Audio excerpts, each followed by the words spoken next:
Hi అండి. ఈ చేపల పేరు పాలవరకలు అంటండి. ఇవి చాలా మంచివి అంటే ఆరోగ్యానికి.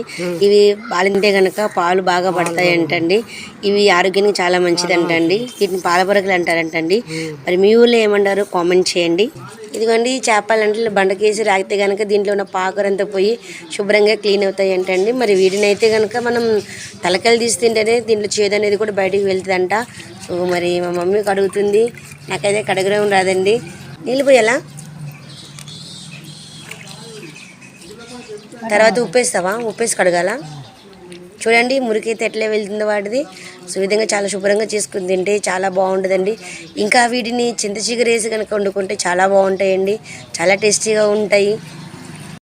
ఇప్పుడు వీటిని వేసి ఉప్పు వేసి మళ్ళీ శుభ్రంగా కడగాలండి. కడిగిన తర్వాత ఇలా ఉంటాయండి. తర్వాత మనం ఈ చేపల్లో పసుపు, ఉప్పు, కారం, కొంచెం వెల్లుల్లి పేస్ట్ వేసుకొని అలా కలిపేసేసి ఒక 10 నిమిషాలు మనం మ్యారినేషన్ పెట్టుకోవాలి. తర్వాత కడాయిలో ఆయిల్ పోయాలండి. ఆయిల్ పోసి పేస్ట్ చేసినటువంటి వెల్లుల్లిపాయలు, అల్లము, పచ్చిమిర్చి అవన్నీ కలిపి మిక్సీలు వేసి కొద్దిసేపు కచ్చా పచ్చగా దంచుకొని బాగా మనం వాటిని మిక్స్ చేసుకోవాలండి, ఫ్రై చేసుకోవాలి. దాని తర్వాత అల్లం వేసుకున్నానండి. దాని తర్వాత కొంచెం పసుపు వేసుకొని బాగా వాటిని పచ్చి వాసన పోయేంత వరకు మనం వాటిని కలుపుతూ ఉండాలి.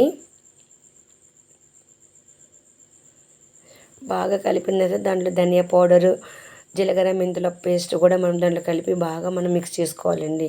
తర్వాత మనం ఈ యొక్క చింతపండు గుజ్జుని కూడా బాగా పిసుకొని పక్కన పెట్టుకొని ఆ గుజ్జు అంతా తీసివేసేసి ఆ నీళ్ళన్నింటిని కూడా మనం సపరేట్ చేసుకోవాలి.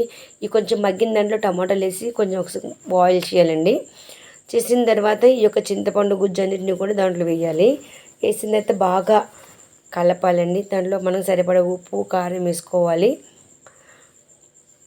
అలాగే మనం కూడా దాంట్లో కూడా కొంచెం బాగా ఉడికిన తర్వాత ఈ యొక్క మ్యారినేషన్ చేసిన చేపలన్నీ కూడా ఈ యొక్క మనం పులుసులో వేసుకొని దాన్ని ఎక్కువ కలబెట్టుకోకుండా లైట్గా కలబెట్టాలి. అంతే అండి, చేపల పులుసు రెడీ.